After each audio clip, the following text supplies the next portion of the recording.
Pai, mais uma vez queremos te agradecer. A nossa confiança está totalmente em Ti, Pai. E eu oro para que o Senhor também, nesse momento de culto, fale conosco através da Tua palavra, nos instruindo, nos ensinando, nos fortalecendo na fé e mostrando, Pai, o caminho pelo qual devemos andar, em obediência, em submissão àquilo que a Tua palavra diz. Abençoa a Tua igreja, prepara o coração de cada um para receber essa mensagem. Eu peço também que o Senhor me abençoe e me capacite para que eu possa transmiti-la com unção do Teu Espírito Santo e com fidelidade, em nome de Jesus Cristo. Amém. Glória a Deus. Abra comigo a sua Bíblia na carta de Paulo aos Romanos.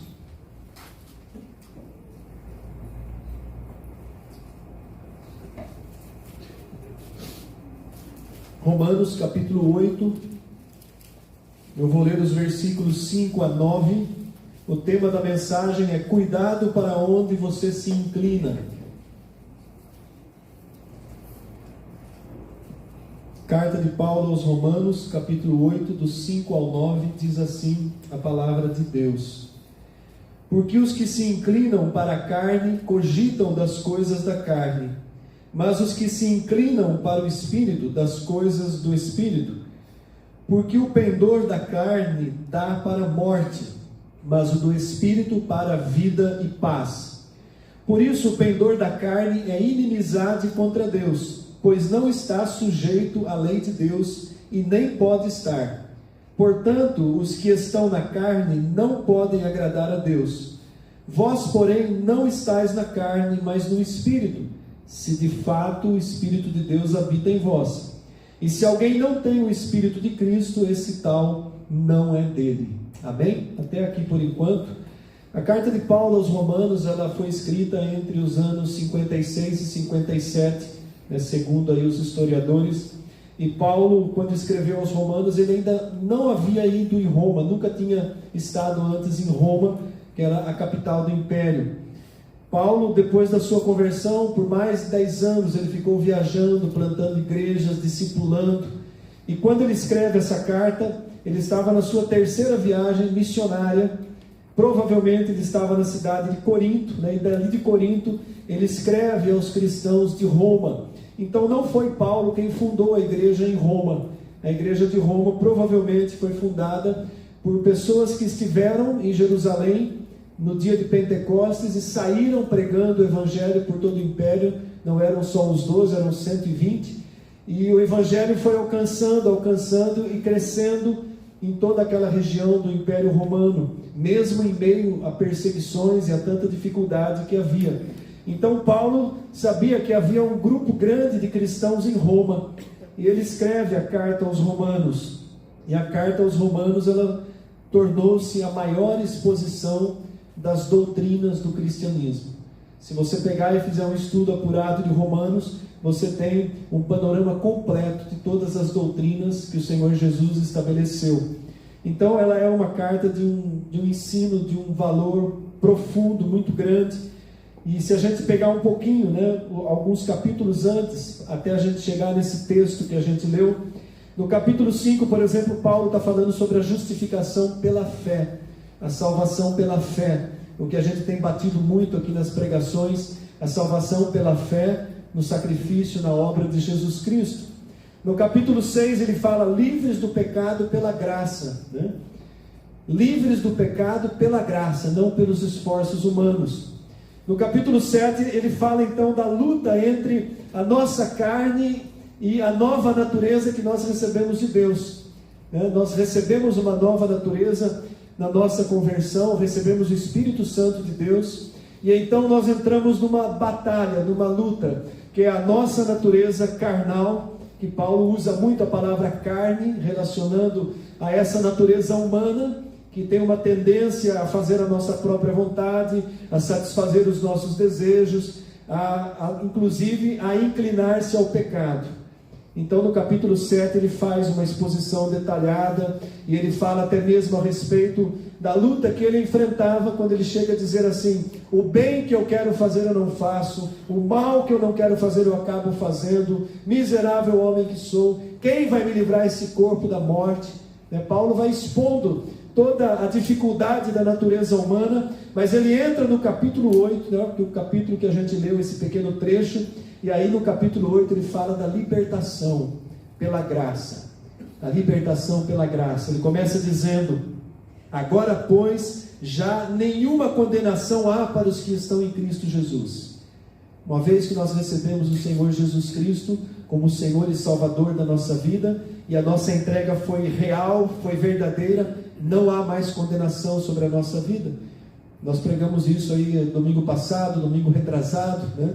Os nossos pecados são perdoados pelo sacrifício de Cristo, mas isso envolve essa luta de vencer essa natureza difícil que todos nós temos. E Paulo diz: porque a lei do Espírito da vida em Cristo Jesus nos livrou da lei do pecado e da morte. Nós estávamos debaixo dessa lei do pecado e da morte até o momento da nossa conversão, até o momento em que reconhecemos Cristo como Filho de Deus e o recebemos como Senhor e Salvador da nossa vida. A partir daí o Espírito Santo começa a agir em nós para que haja uma transformação na nossa mente. O texto que a gente vai ler, nós vamos ver muito falando sobre a mente, a renovação. Aliás, o presbítero Ivan citou esse texto, ele deu um spoiler aí, né, na abertura para a oração dos dízimos.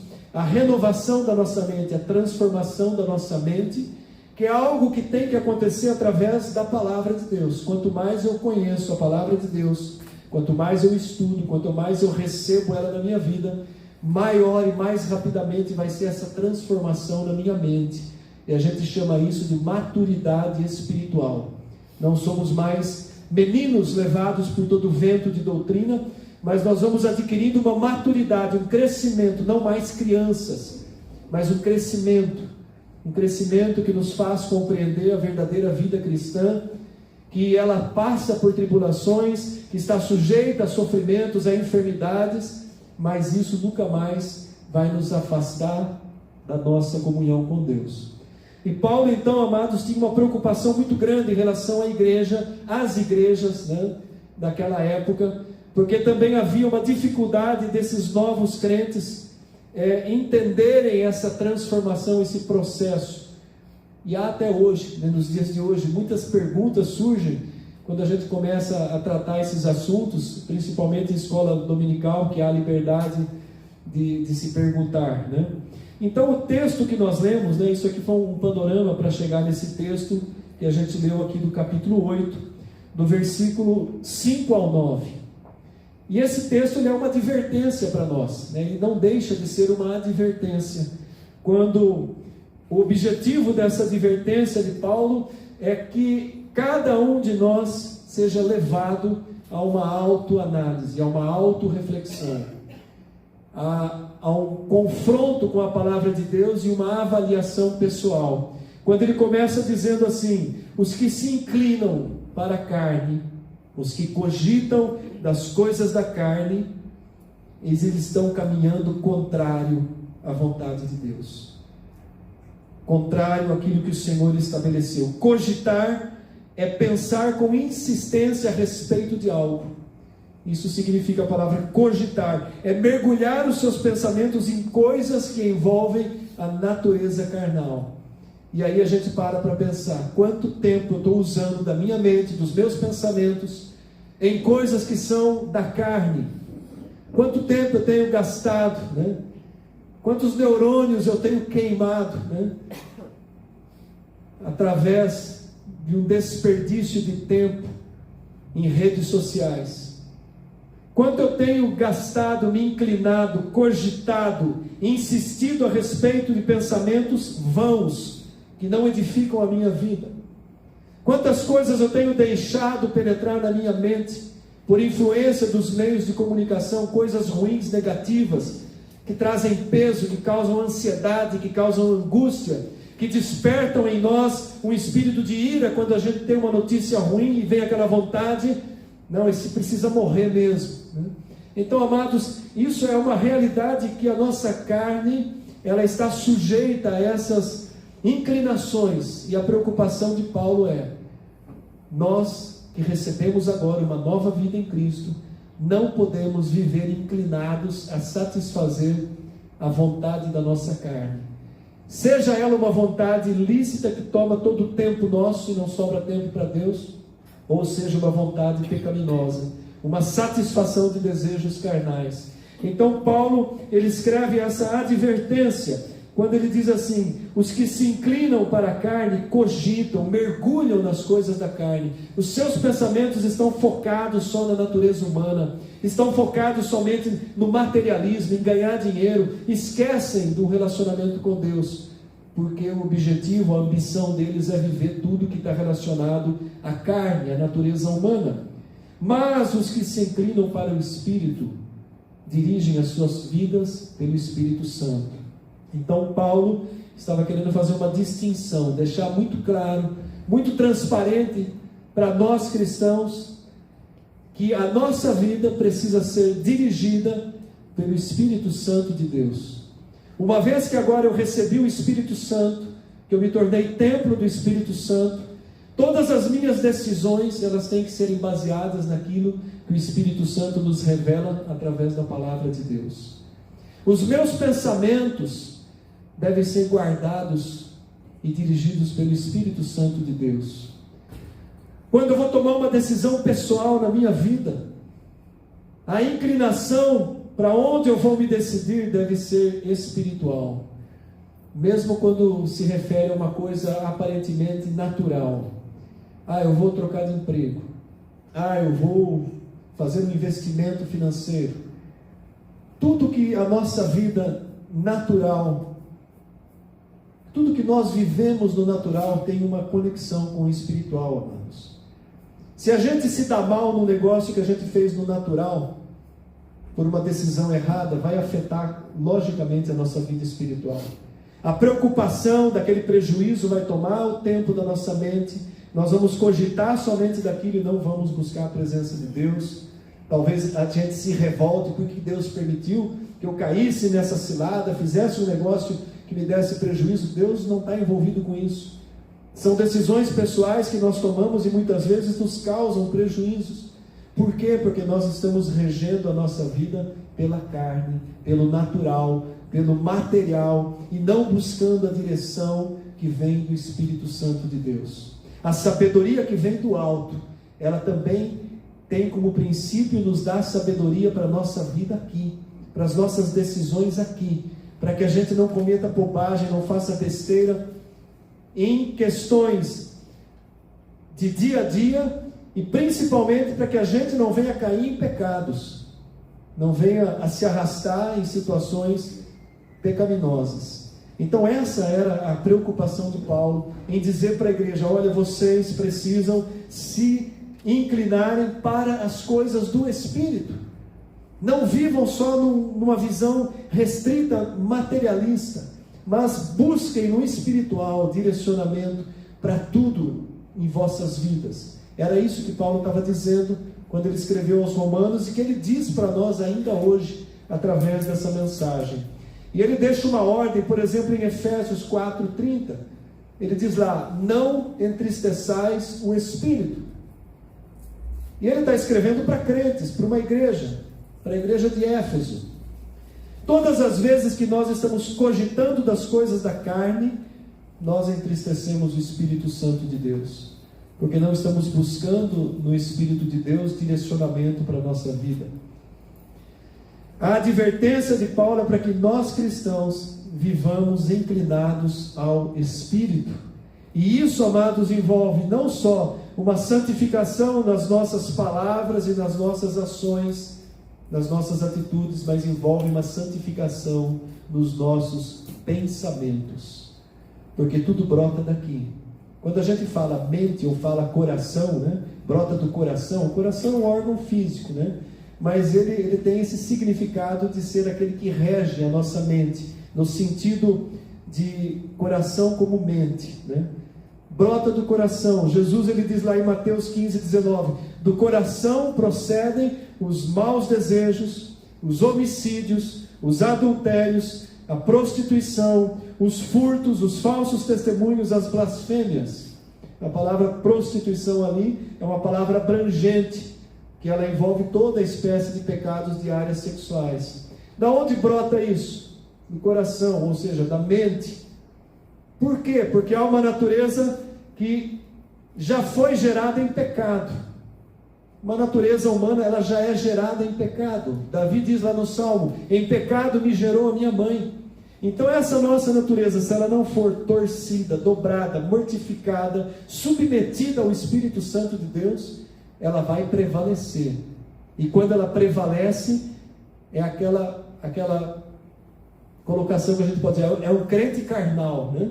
Paulo, ele cita isso num exemplo: não pude falar a vocês porque são carnais. Eram crentes, né, que estavam vivendo na carne, vivendo na natureza humana, né, expressando através de sentimentos, de atitudes, de palavras, como se não fossem crentes, como se não tivessem nascido de novo. Então essa era uma preocupação muito grande de Paulo, e que se faz presente para nós nesses dias de hoje, onde o mundo é tão forte em influências contra a nossa vida. Nós somos bombardeados a todo tempo, a nossa mente é bombardeada por todos os meios de comunicação, por todo tipo de informação, por músicas. Nossa mente é bombardeada por tudo. Como que eu vou proteger a minha mente, né? O que diz lá Eclesiastes ou Provérbios, agora me fugiu o endereço, mas diz assim: sobre tudo que você deve guardar, guarda o teu coração, guarda a tua mente. Guarda a tua mente, porque daí procedem as saídas de vida, daí procedem as suas decisões. Então guarda a tua mente, guarda o teu coração, se incline para as coisas que são do Espírito. Olha o que ele diz aqui em Romanos 7, 23, né? Falando sobre essa guerra: mas vejo nos meus membros outra lei, que guerreando contra a lei da minha mente, me faz prisioneiro da lei do pecado.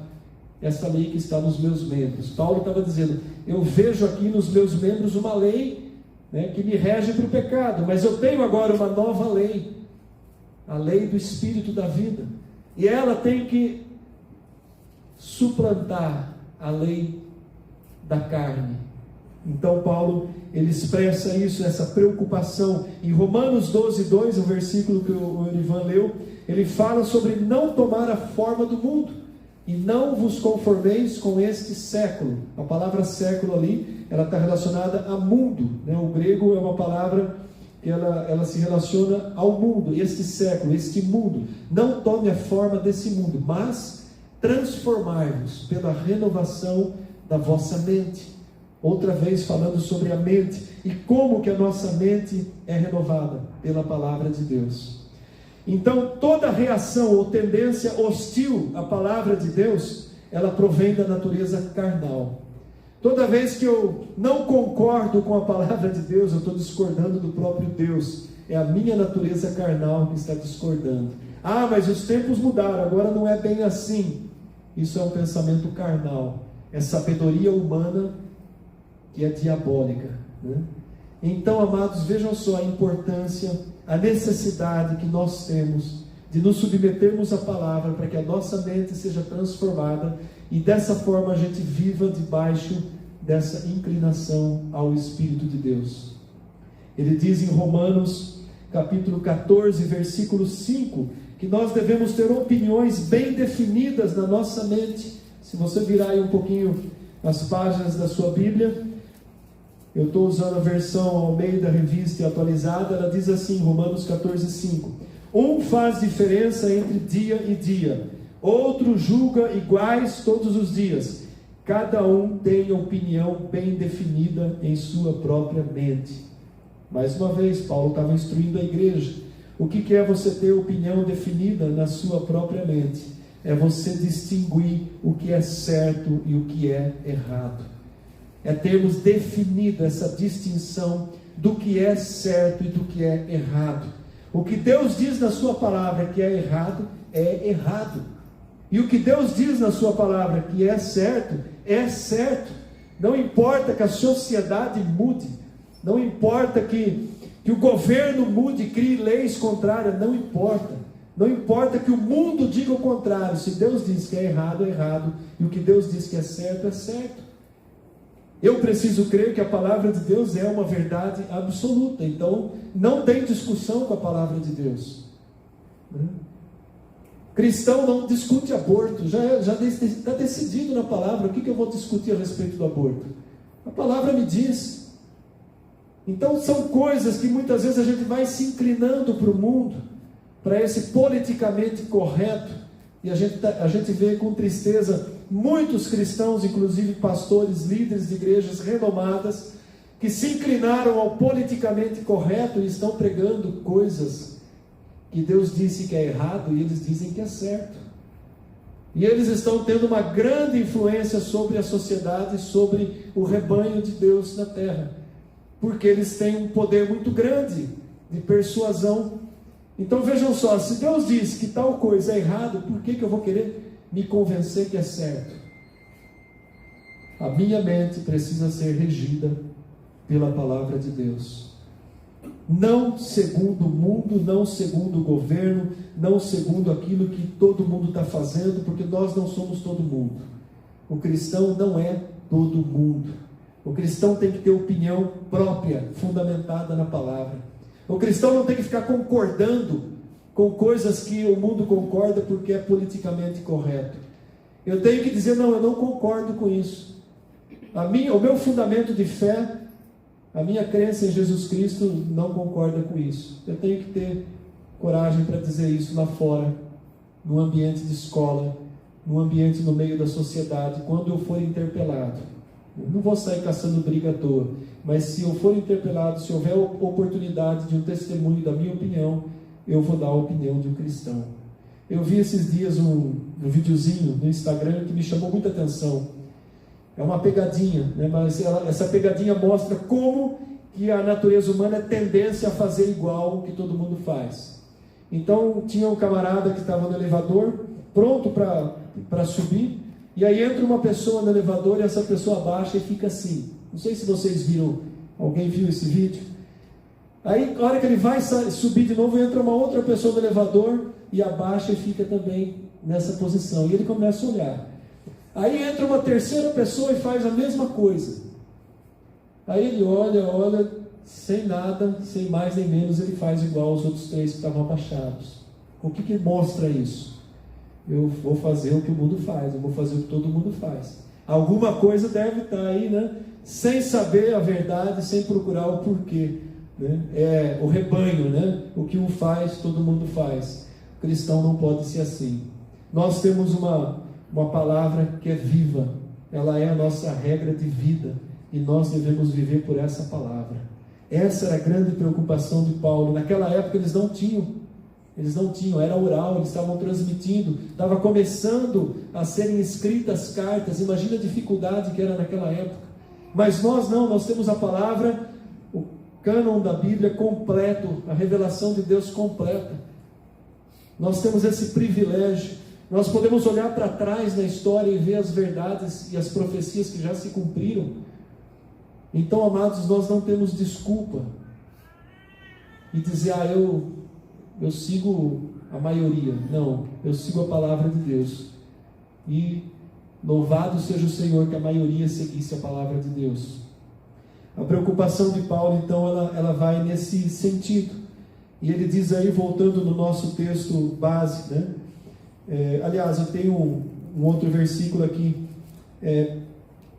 Nós temos a mente de Cristo, né? Ele diz isso em 1 Coríntios 2,16. Como que nós podemos dizer que temos a mente de Cristo, se nós estamos nos inclinando à carne? Só tem a mente de Cristo aquele que está inclinado ao Espírito Santo. E Paulo está dizendo, olha, nós temos a mente de Cristo. Ele poderia dizer com toda a autoridade, né? Sede meus imitadores como eu sou de Cristo. Então, nós só podemos dizer que temos a mente de Cristo se nós estamos inclinados ao Espírito Santo, e não à nossa carne, e não à nossa natureza carnal, né? Em 2 Coríntios 11, 13, Paulo diz assim, 2 Coríntios 11, 3: mas receio que assim como a serpente enganou Eva com a sua astúcia, assim também seja corrompida a vossa mente, e se aparte da simplicidade e da pureza devida a Cristo. Paulo estava escrevendo para a igreja aos Coríntios, né? Uma igreja que tinha todos os dons, né? Haviam pessoas com manifestação de todos os dons, uma igreja crescente, uma igreja grande. E ele diz assim, no final da carta aos Coríntios, no capítulo 11, eu receio que assim como Satanás enganou Eva com a sua astúcia, assim também seja corrompida a vossa mente. Corromper a mente, amados, é o que o mundo mais está fazendo hoje. É o que mais o diabo está fazendo hoje, trabalhando para corromper a mente das pessoas. A mente das pessoas do mundo já está totalmente corrompida. Quando nós vemos situações como essa que aconteceu em Blumenau, imagina como está a mente daquela pessoa. Daquele menino de 13 anos que matou a professora dentro da classe com uma facada. Por que corrompeu a mente desse menino desse jeito? Porque os pais não acompanharam a vida desse menino, não sabiam o que estava entrando dentro da mente dele. Não acessavam o celular para ver o que ele estava fazendo. O tipo de jogos que eles estavam jogando. Jogos que desafiam a sair e matar pessoas, a cumprir missões. Os pais não estavam sabendo disso. Só fica sabendo a hora que a criança, o adolescente ou pré-adolescente comete uma barbaridade dessa. Mente totalmente corrompida. Totalmente corrompida. Por que nas escolas é proibido falar sobre religião, pregar o cristianismo? Na minha época ainda não era, hoje é proibido. Praticamente nenhuma escola, quase há algumas exceções, os professores não podem manifestar a sua fé.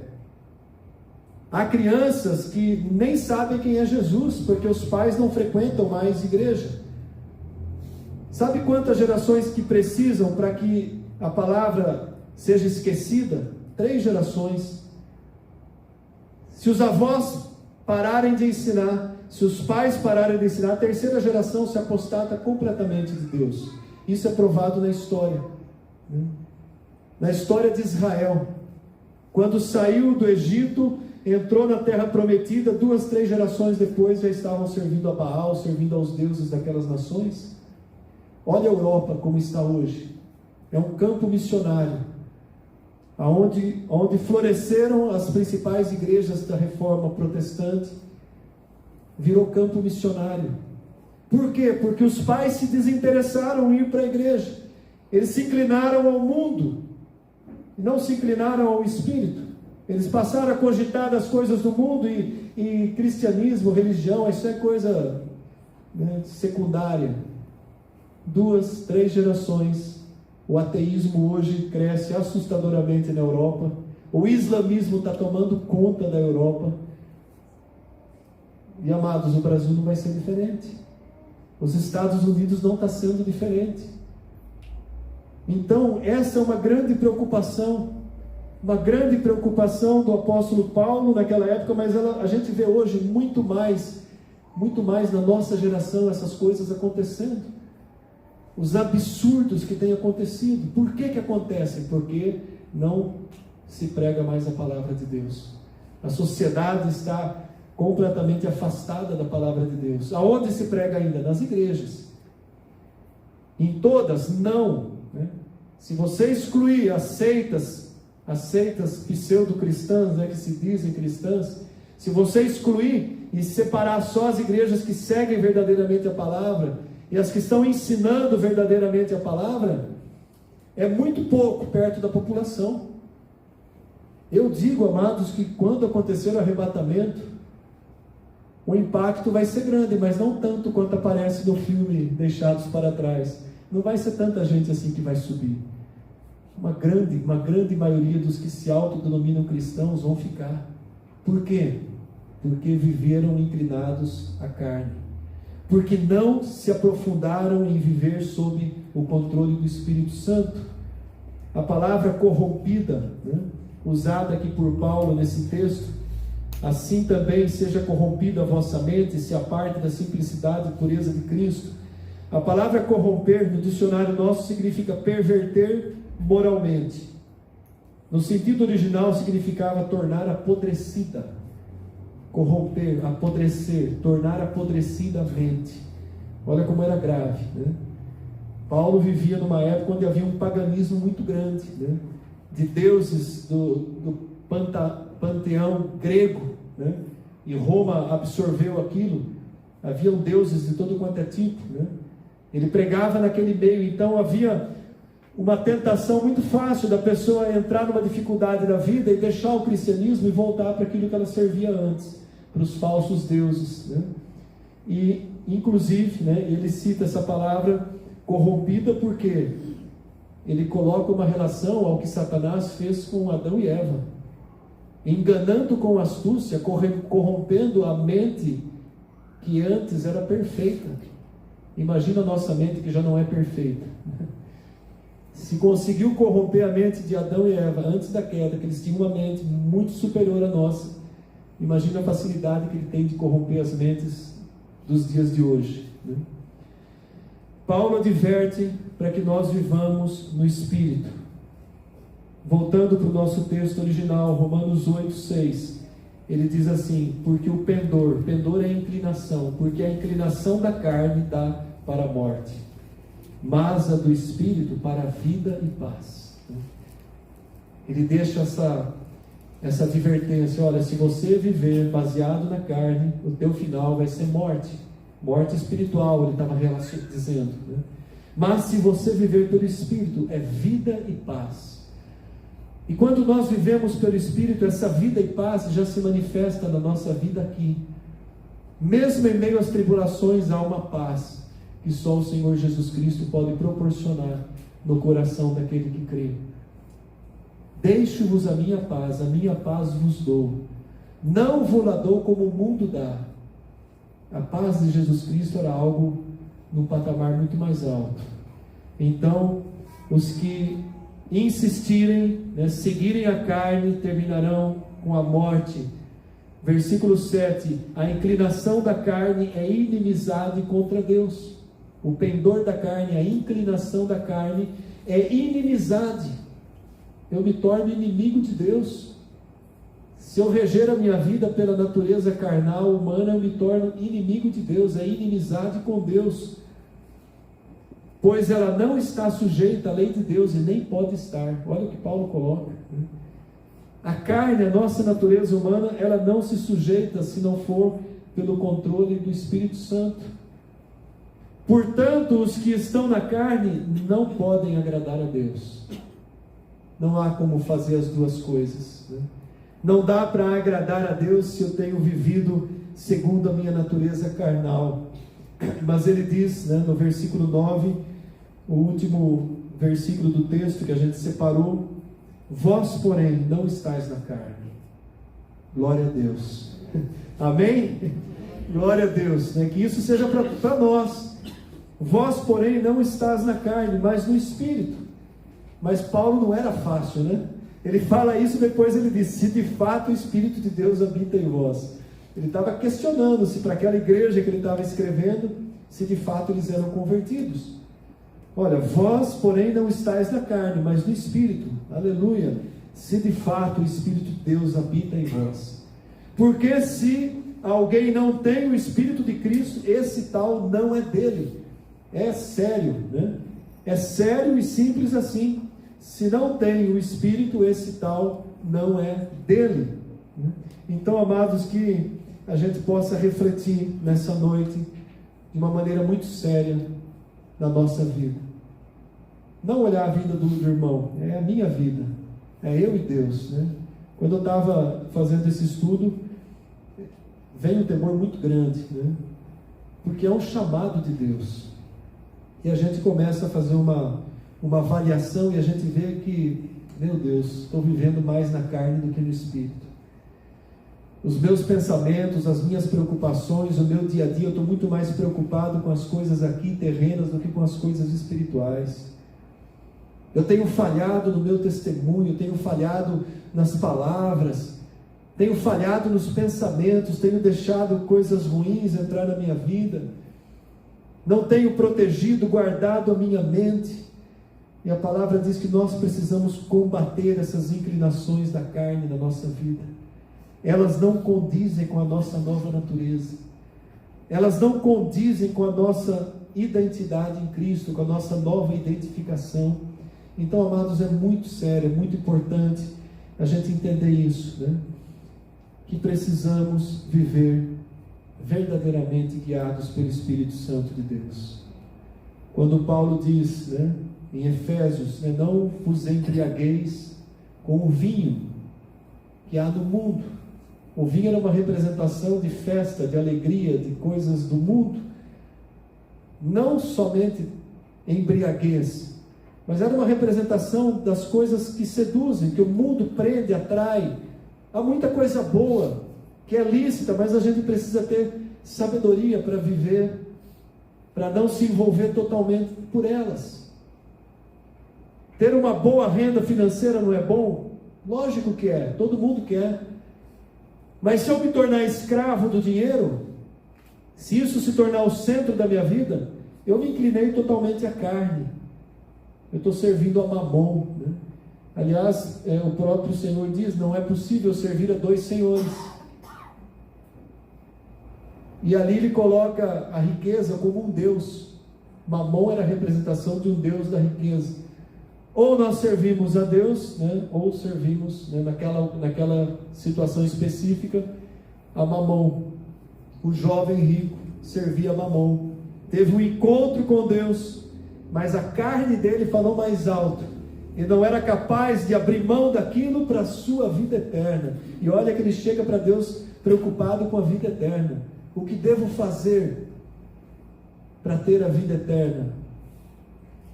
Siga.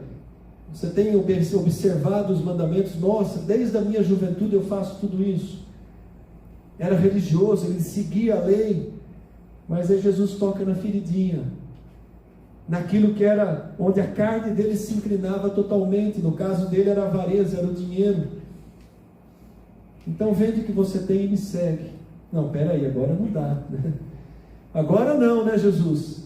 Já não basta que eu estou seguindo a lei? Não, não basta. Havia um Deus dividindo, né, tomando conta da alma daquele moço. Então, amados, que nós tenhamos esse temor a Deus. Enchei-vos do Espírito. Ser cheio do Espírito não é tirar 2 horas de oração, fazer jejum. Isso ajuda. Mas ser cheio do Espírito é continuidade. É em todo tempo. É eu ser uma bênção no meu trabalho, eu ser um cristão no meu trabalho, na escola, na faculdade, na rua, onde eu vou, eu carrego, eu sou templo do Espírito Santo, eu tenho comunhão com Deus.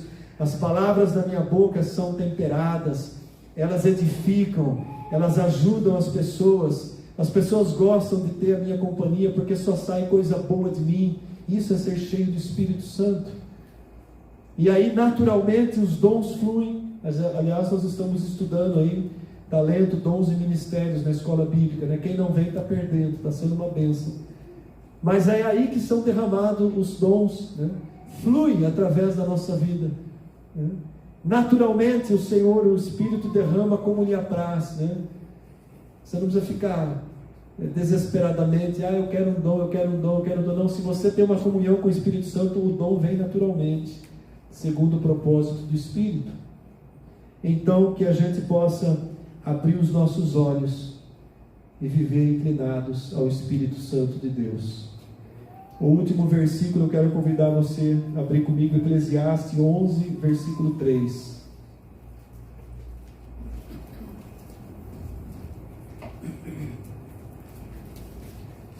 A palavra de Deus, muitas vezes, ela nos compara a árvores, né? Eu já disse isso algumas vezes, é muito interessante. Por exemplo, João Batista está pregando, ele diz: o machado está posto à raiz das árvores. Ele estava fazendo uma comparação, uma analogia, né? Nós como árvores, né? Por exemplo, quando Jesus diz: a árvore boa produz bons frutos, a árvore má, maus frutos. Ele está falando da árvore, mas fazendo uma analogia ao ser humano. Quando ele diz: pelo fruto se conhece a árvore, e em tantas outras circunstâncias. Mas nesse versículo, Salomão, que era um homem muito sábio, no final do versículo ele diz assim: caindo a árvore para o sul ou para o norte, no lugar em que cair, aí ficará. Caindo a árvore para o sul ou para o norte, no lugar que cair, aí ficará. E aí a gente faz uma pergunta: para que lado que a árvore cai? A árvore cai para baixo, né? Não, a árvore não cai para baixo, ela cai para o lado que ela está inclinada. Se a gente trouxer uma comparação para a nossa vida, né? Quando chegar o fim da minha vida, chegar o dia da minha morte, para que lado que eu vou cair? Para o lado que eu vivi inclinado. É simples assim. Por isso que quando eu coloquei no Facebook ontem, o título da mensagem, eu coloquei uma árvore caída, né? Uma árvore grande caída no chão. Porque é assim, amados. Se eu vivi a minha vida toda inclinado para a minha natureza carnal, quando eu morrer e chegar ao fim da minha vida, eu vou tombar para o lado que eu vivi essa natureza. Mas se eu busquei na minha vida toda uma vida submissa à palavra de Deus, uma vida focada, dirigida pelo Espírito Santo de Deus, quando a árvore cair, ela vai cair para o lado certo. Então, que a gente possa refletir nessas palavras, né? E que a gente possa se submeter ao Espírito Santo de Deus. Amém? Vamos nos colocar em pé. Eu quero convidar a igreja para um momento de oração. Dentro de tudo isso que a gente falou,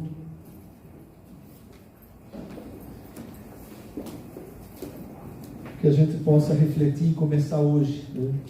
Um propósito de vivermos inclinados ao Espírito Santo de Deus. Feche os seus olhos, curva a sua cabeça.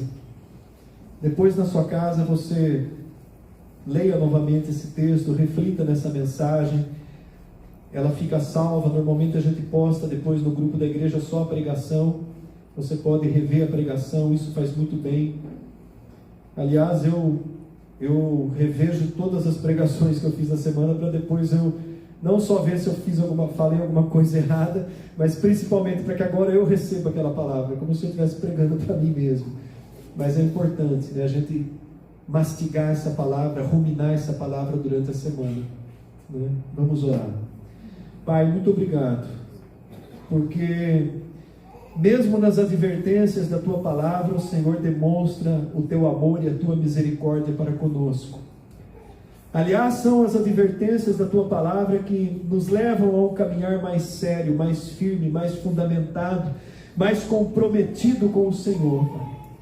E Pai, nessa noite em que a Tua palavra nos confrontou novamente, eu coloco a minha vida diante da Tua palavra, e que cada irmão, cada irmã aqui esteja fazendo o mesmo, que nós possamos olhar para aquilo que o Teu apóstolo Paulo escreveu, e que nós possamos conduzir a nossa vida pelo Espírito do Senhor, nos submetendo em obediência à Tua palavra, guardando a nossa mente, protegendo a nossa mente, enchendo a nossa mente com a Tua palavra, com a Tua verdade, através de orações, de salmos, de adoração, de hinos, através da participação do culto, através de cada momento em que a gente possa separar e se colocar exclusivamente diante do Senhor. Que o Senhor nos conduza, que o Espírito do Senhor venha constranger o nosso coração, para cada vez mais buscarmos a Tua presença e sermos cheios do Teu Espírito Santo. Pai, nós precisamos disso, nesse tempo difícil, nesses dias maus que temos vivido, onde a violência tem crescido de uma maneira terrível, Pai. Dá-nos sabedoria, discernimento das coisas espirituais, que nós tenhamos a sabedoria de viver remindo os tempos, porque esses dias são maus.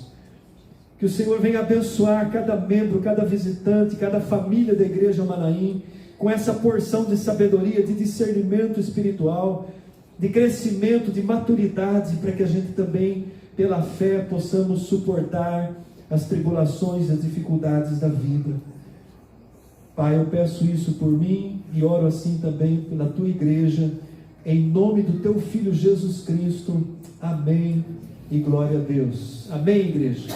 Louvado seja o nosso Deus e Senhor. Lembrando, amada igreja, que quarta-feira nós temos reunião de oração aqui às 8 horas da noite. Participe. Se você tem tempo, invista na sua vida espiritual. Deixa a televisão de lado, vem. É 1 horinha, das 8 às 9, mas tem sido muito edificante para os irmãos que têm participado. Escola Bíblica Dominical, nós falamos aqui, olha, sobre ensinar a palavra. Pais, tragam os seus filhos, né? Invistam neles, né? Traga a sua criança na escola bíblica. Como tem sido edificadas as crianças que têm vindo. A gente tem postado no grupo o trabalho que elas estão levando para casa. Um ensino com cuidado. Invista, traga seus filhos. Não tem investimento maior do que esse. Você pode deixar herança, investir na faculdade, mas investir na vida espiritual do seu filho é o maior investimento que um pai pode fazer. Então a igreja está aqui, está aberta, está à disposição. É que muitos não desfrutam de tudo isso, não desfrutam aquilo que Deus está oferecendo. Leve a sério, amém? Vamos levantar as nossas mãos. Que a graça e a paz do Senhor Jesus Cristo, o amor do Pai, a comunhão do Espírito Santo permaneçam com todos. Amém. E glória a Deus. Dê um abraço a quem está mais próximo. Declare uma semana de bênção, uma semana de vitórias, em nome de Jesus.